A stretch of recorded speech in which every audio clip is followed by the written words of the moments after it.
네, 해외 투자 액티브 패시브 시간입니다. 오늘은 하나금융투자 김민아 FA와 함께하도록 할게요. 어서 오세요. 네, 안녕하세요. 김민아입니다. 네, 오늘은 어떤 내용들 살펴볼까요?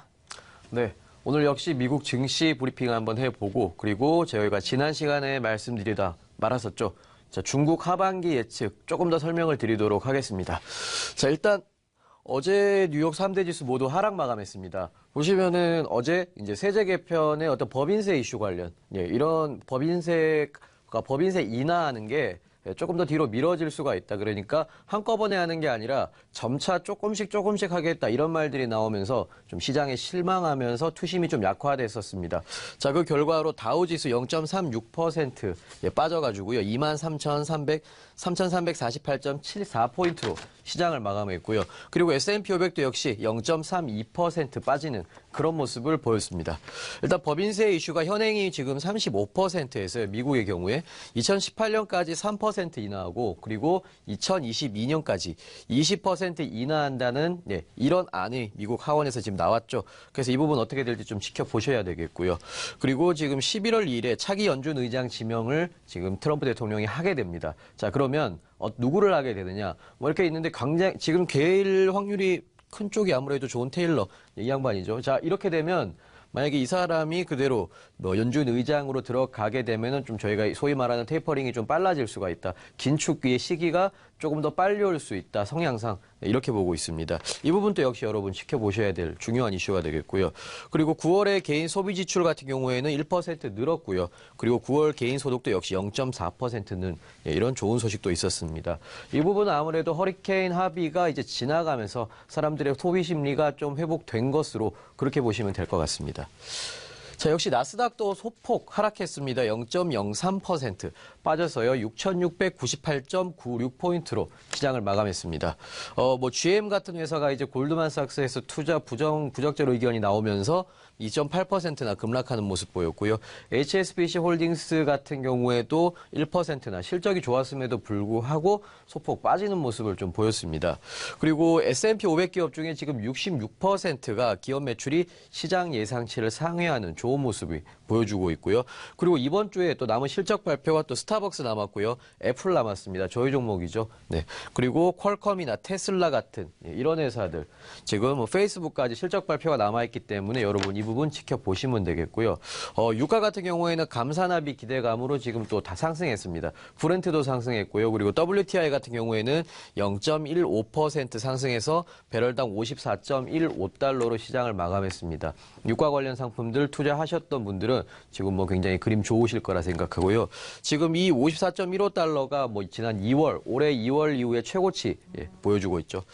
자, 이어서 저희 포트폴리오 한번 점검하고 가겠습니다. 일단 현금 25%의 종목 9개 가져가고 있습니다. 저희 9개 종목에서 제가 1개를 더 추가할 예정인데 요거 내일 좀 말씀을 드리겠고요. 그리고 일단 이잉하고 중신증권이 지금 아주 소폭 빠진 모습이고요. 타이거 200은 그대로 가지고 있습니다. 얘는 삼성전자가 굳건하면은 타이거 200도 굳건할 겁니다. 그리고 VNQ는 지금 0.06%. 그러니까 이게 제가 봤을 때는 이제 변동성이 없다 이렇게 말씀을 드리지만 사실은 정말 재미가 없는 거죠. 아래 위로 등락이 없으니까. 근데 이건 그러려고 그걸 보여드리기 위해서 제가 여기 넣어놓은 종목이고요. 그리고 스타벅스, 넷플릭스 같은 경우에도 지금 상승해서 좋은 모습 보여주고 있습니다. 그리고 저희 ETF들도 다 괜찮은 모습 보여주고 있습니다. 자, 중국 쪽 좀 살펴보겠습니다. 일단 지난주 화요일이었죠. 제가 말씀드렸던 부분이 결국 이거였습니다. 한국의 B2C 업체들이 굉장히 고전을 하고 있습니다. 그러니까 중국에 가서 장사를 해서 돈을 벌어 오던 업체들이 이제 그게 굉장히 힘들게 생겼다. 이 말씀 드렸고요. 그래서 그런 기업에 투자하시던 분들이 이제는 그때 투자하시던 자금을 조금 떼서 중국 본토에 직접 투자하시는 쪽으로 관심을 돌리시는 게 맞겠다 말씀드렸고요. 그리고 2017년에는 지수보다 1등주들이 더 잘 나갔다는 거죠. 그러니까 상해종합지수나 CSI 300을 아웃퍼폼을 했습니다. 어떤 게? 1등주들이 이것들을 지수들을 다 비팅을 했다는 거죠. 자, 이 부분이 주목할 만한 점이었고요. 앞으로도 이런 점이 계속 될 거라는 거. 자, 그리고 중국 주식 2018년은 승자 독식 구조가 예상이 된다는 거. 그러니까 1등이 모두 남은 파일을 다 먹고 계속 자라날 거라는 겁니다. 그래서 경기 부진, 지난 4년 동안 경기가 안 좋았죠. 이런 부분과 구조 조정을 이겨냈던 회사들이 앞으로도 꾸준히 시장을 독식할 거다. 이런 말씀 드리면서요. 자, 보시면은 경기 부양의 효과가 좀 있었죠. 자, 왼쪽 그래프 보시면은 중국의 명목 GDP와 2010년 이후에 중국의 명목 GDP, 실질 GDP 보여주고 있습니다. 2차 산업, 3차 산업 할 것 없이 2011년 하반기 들어서부터 제조업 경착륙에 들어갑니다. 그러니까 완전히 경기가 하향하기 시작한 거죠. 자, 이때부터 4년 동안에 중국 경기 최근에 가장 가혹했던 시기였습니다. 이때 중국 재미없다, 뭐 이런 노이즈도 많이 나왔고요. 재미없다는 얘기 굉장히 많이 나왔죠. 자, 그리고 이때 원인은 아무래도 제조업, 그러니까 전통 제조업이 메이드 인 차이나로 대표되는 그 제조업이 하락했고요. 그러니까 건설주 하락했고요. 그 수출 잘 안 됐습니다. 이러니까 당연히 주가는 조정을 받을 수밖에 없었다. 그리고 나서 2016년에 거의 바닥을 찍게 되죠. 자, 이때 작년 1월 기억나실 겁니다. 중국에 서킷 브레이커 있었고요. 주가 폭락하고 막 난리 났었죠. 자, 그런데 이때부터 다시 GDP가 반등을 하기 시작합니다. 네, 이렇게 반등을 하기 시작하는 거는 크게 두 가지 섹터가 중국의 경기 부양에 아주 반응을 잘해줬기 때문인데요. 민감하게. 자, 그게 어디냐면은 중국 정부와 중국 가계가 되겠습니다. 자, 이 부분 좀 더 살펴보겠습니다. 자, 보시면은 부동산에서 다시 주식으로 이런 얘기가 나오는데요. 왼쪽 그래프 보시면은 디커플링 얘기가 나옵니다. 자, 커플링 반대말이죠. 원래 지금 중국 증시와 부동산 시장이 커플링 되던 시즌이 있었고요. 그리고 최근 2년은 중국 증시와 부동산이 디커플링 되는 국면으로 들어갔다는 거를 저는 말씀드리고 싶은 겁니다. 최근 2년 동안에 가계담보대출이 촉진시켰죠, 중국 정부가. 자, 우리나라는 부채담보, 가계부채가 굉장히 심한 편인데 중국은 가계부채, 중앙정부 부채는 별로 없는 편입니다. 자, 그래서 이 부분을 촉진을 시켰고요. 촉진을 시키니까 일단 건설업이 회복이 됐습니다. 부동산에 돈 들어갔죠.